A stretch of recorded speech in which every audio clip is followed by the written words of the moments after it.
दोस्तों, हम अगला टॉपिक देखेंगे। अगला टॉपिक है हमारा परिज्ञान का प्रमेय। परिज्ञान का प्रमेय क्या कहता है, इसको हम सबसे पहले जो कथन है, इसका स्टेटमेंट है, उसकी सहायता से समझेंगे और फिर उसके बाद हम इसे गणितीय रूप में चित्र की सहायता से हम कैसे दर्शाएंगे उसको देखेंगे।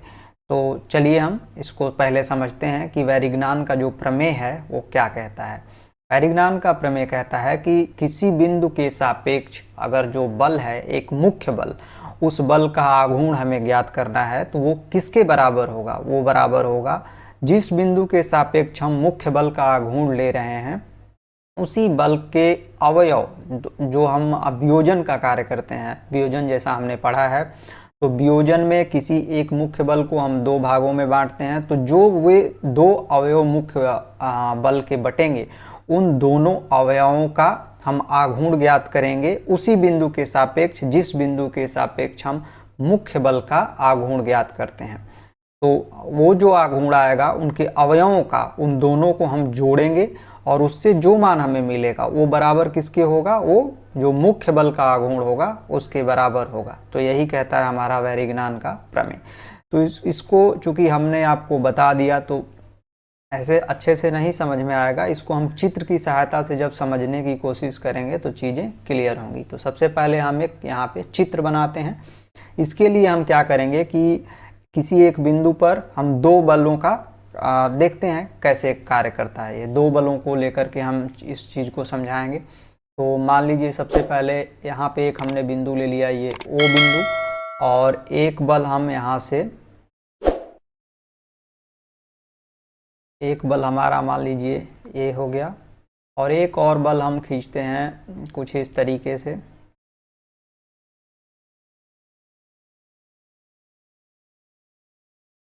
मान लीजिए कि वो बल कुछ इस तरीके से हो गया। इसको थोड़ा सा हम नीचे करेंगे, ठीक है। ये दो बल हो गए, इनको हम नाम देंगे। एक का नाम हम यहाँ पे मान लीजिए, इसका नाम हम दे देते हैं F1, और एक ये बल जो है ये हो गया हमारा बल F2। अब ये जो दो बल हैं इनको परिमाण और दिशा में हम दर्शाएंगे। ये O हो गया तो इसको हम A ले लेते हैं, OA, और इसको हम OB से दर्शा देते हैं। तो परिमाण और दिशा में ये OA और AB से हो गए। अब इसके बाद इन दोनों बलों का एक हम परिणामी खींचेंगे। तो परिणामी को हम यहाँ से लेते हैं, मान लेते हैं कि ये परिणामी कुछ यहाँ पे आएगा, ठीक है, सही आएगा। चलिए, और इस परिणामी को हम R से दर्शाएंगे, और यहाँ पे एक चतुर्भुज बन जाएगा ये। चूंकि हम समांतर चतुर्भुज के नियम से इसको पढ़े हुए हैं, तो यहाँ पे हम एक चतुर्भुज ड्रा करेंगे। इस लाइन को हम ऐसे डॉटेड करके मिला देंगे, तो ये मान लीजिए यहाँ मिल गया। और ये जो भुजा है OB भुजा के समांतर हम यहाँ पे इसको मिला देंगे। तो ये कुछ इस तरीके से एक चतुर्भुज बन गया। ये हो गया OA, यहाँ पे हम दे देते हैं बिंदु C। तो हमारे पास जो आ गया समांतर चतुर्भुज OACB, हमको एक समांतर चतुर्भुज के रूप में मिल गया। अब हमको क्या करना है कि एक बिंदु लेना है और उसी बिंदु के सापेक्ष हमको जो ये हमारा बल है, बल F1, और जो परिणामी R है जो F2 बल है, इन तीनों बलों का हम आघूर्ण ज्ञात करेंगे। तो वो बिंदु हम कौन सा होगा उसको भी हम यहाँ पर लेंगे। माना कि बिंदु O डैश एक हम खींचेंगे, लेते हैं, जिसके सापेक्ष बल F1, F2, F1, F2 और R का आघूर्ण ज्ञात करना है। इसके लिए हम क्या करेंगे कि यहाँ पर हम एक डॉटेड लाइन खींचते हैं, और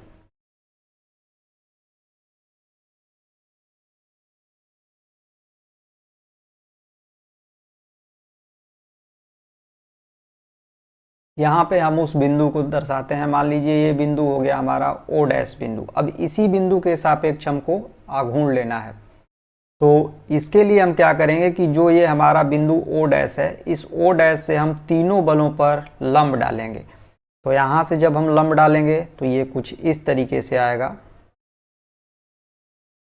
फिर जब हम अगले वाली लाइन पे लंब डालेंगे तो वो लाल कलर से ही हम दिखाते हैं इसको। मान लीजिए ये जब इस पे हमने लंब डाला तो ये लंब कुछ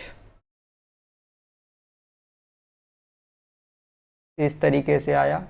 उसके बाद हम जो बल F2 है, जब उस पर हम लंब डालेंगे तो वो लंब मान लीजिए यहाँ से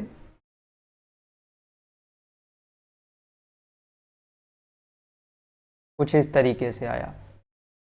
तो इसको हम यहाँ पर ऐसे दर्शा देंगे, ये लंबवत है इस पे, और इसको हम इस पे लंबवत दिखा देंगे। और ये येलो लाइन जो है वो बल F1 पर है।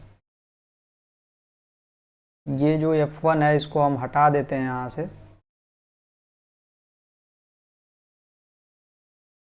ये हम यहाँ पे लिख देते हैं।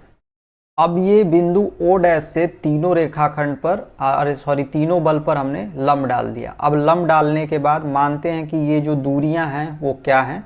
जैसे बिंदु O डैश से F1 पर जब हमने लंब डाला तो इसको हम मान लेंगे ये दूरी R1 है। O डैश से OC पर जब हमने लंब डाला तो ये हम मान लेते हैं ये दूरी R है। O डैश से जब हमने F2 पर लंब डाला तो मान लेते हैं ये दूरी हमारी जो है R2 है, क्योंकि F2 तो R2 और यहाँ पे R जो है ये तो R और ये F1 तो R1। इस तरीके से हमने ये लंब डाल लिया। अब इसको हम यहाँ पे नोट भी कर लेंगे कि ये क्या है, ताकि बाद में हमको कन्फ्यूजन ना हो। हम यहीं पे लिख लेते हैं R1 R और तीसरा था हमारा R2। ये है O डैश से F1 पर लंबवत दूरी। ठीक उसी तरीके से ये है O डैश से R पर लंबवत दूरी। ठीक उसी तरीके से R2 क्या है, वो है हमारा O डैश से F2 तक या F2 पर लंबवत दूरी। ठीक है, ये हो गया हमारा, तीनों दूरियां हो गई। अब इसके बाद वैरिग्नान का प्रमेय कहता है कि किसी बिंदु के सापेक्ष बल का आघूर्ण। तो यहाँ पे हमारा जो मुख्य बल है वो मुख्य बल हमारा क्या है, मुख्य बल R है, जो कि हमारा परिणामी भी है। तो हमारा ये जो बल है, वैरिग्नान का प्रमेय ये कहता है कि किसी बिंदु के सापेक्ष बल का आघूर्ण, तो ये जो बल हम लेंगे R लेंगे, R का आघूर्ण बराबर होगा किसके, उसी बिंदु के सापेक्ष। यानी कि वो बिंदु हम कौन सा ले रहे हैं, वो बिंदु हम ले रहे हैं O डैश, उसी बिंदु के सापेक्ष उस बल के अर्थात R के अवयव इसके कौन से होंगे, इसके अवयव F2 और एक होगा हमारा F1। इन अवयवों के आघूर्ण लेंगे और इनका योग कर देंगे। तो इसका मतलब हो गया कि हम यहाँ पर लिख सकते हैं कि R का आघूर्ण बराबर होगा बल F1 का आघूर्ण प्लस बल F2 का आघूर्ण। इन दोनों के आघूर्ण के योग के बराबर होगा। ठीक है, अब इसके बाद हम यहाँ पे मान रखेंगे तो हमको क्या मिलेगा, चूंकि हमें पता है सूत्र की आघूर्ण बराबर क्या होता है, आघूर्ण बराबर होता है बल गुणे लंबवत दूरी। तो यहाँ पे जो हमारा बल हो गया वो F1 है। पहले केस में हम यहाँ पे देखेंगे कि हमारा जो मुख्य बल है वो क्या है, वो R है, और ये हो गया बल गुणे लंबवत दूरी। इसके लिए लंबवत दूरी जो है वो R है। तो यहाँ पे हम नोट करेंगे बल गुणे लंबवत दूरी। तो यहाँ पे जो बल है वो हमारा हो गया R गुणे लंबवत दूरी स्मॉल r बराबर, फिर वही सूत्र होगा कि बल गुणे लंबवत दूरी और प्लस बल गुणे लंबवत दूरी। तो यहाँ पे जो हमारा F1 के केस में जो है वो होगा, F1 के केस में देखिए F1 ये है बल गुणे लंबवत दूरी R1, F2 गुणे R2। तो यहाँ पे हो जाएगा हमारा F1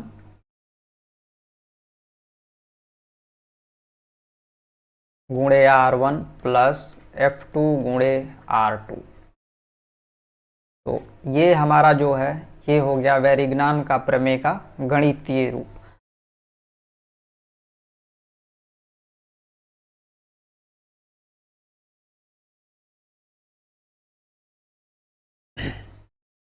क्योंकि इस थियरम का जो प्रूफ है वो डिप्लोमा के सिलेबस में नहीं है, हमें प्रूफ नहीं पढ़ना है, केवल जो इसका स्टेटमेंट अर्थात जो कथन है केवल उस कथन को ही पढ़ना है। इसलिए हम केवल इसका कथन और उससे थोड़ा सा ज़्यादा हम आपको इसको कैसे रिप्रेजेंट करते हैं उसको बता रहे हैं।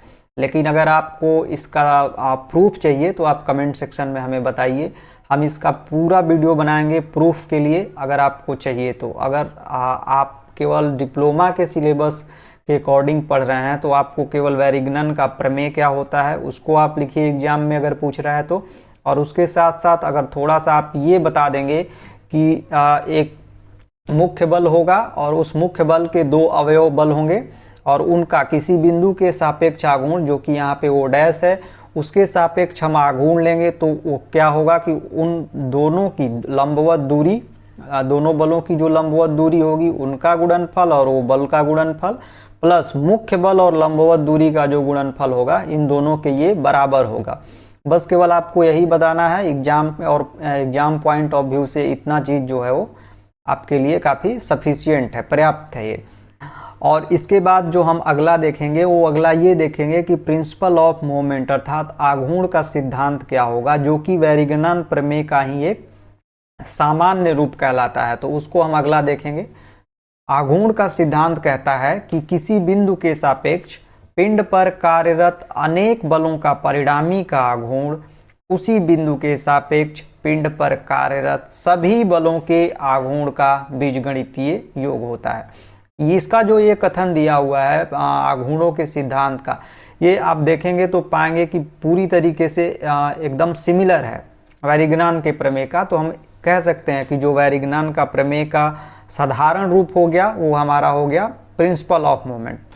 इसमें क्या है कि एक बल है और उस बल का जो वियोजित पार्ट है, दो भाग है, उनका जोड़ होता है एक मुख्य बल के बराबर। लेकिन जो प्रिंसिपल ऑफ मोमेंट है उसमें क्या होगा कि इसमें अनेक बल कार्य कर रहे होंगे और हर एक बल का हम जो उसके जो वियोजित पार्ट हैं उनको हम उनका आघूर्ण एक बिंदु के सापेक्ष लेंगे और उनका हम सम करेंगे। तो ये हमारा कहलाएगा आघूर्णों का सिद्धांत। अब यहाँ पे एक चीज़ नोट करने लायक है, आपको केवल इसका भी स्टेटमेंट ही पूछेगा सिलेबस में, केवल इसका जो कथन है हिंदी वाला यही पूछेगा, आपको इसको प्रूफ नहीं करना है। तो यहाँ पे एक चीज़ हम और नोट के रूप में आपको बताना चाहेंगे कि जो ये आघूर्णों का सिद्धांत है या वैरिग्नन का जो प्रमेय है, ये वैरिग्नन का प्रमेय केवल दो बलों तक ही सीमित नहीं है, इसको हम कह सकते हैं कि ये दो से अधिक बलों तक भी प्रयोग में लाया जाएगा। और इसके लिए हम यहाँ पे एक नोट के रूप में लिख लेंगे कि नोट आघूर्णों का सिद्धांत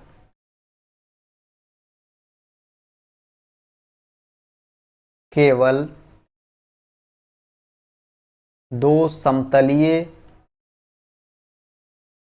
बलों के लिए ही लागू नहीं होता, बल्कि यह किसी भी समतलीय बल निकाय के लिए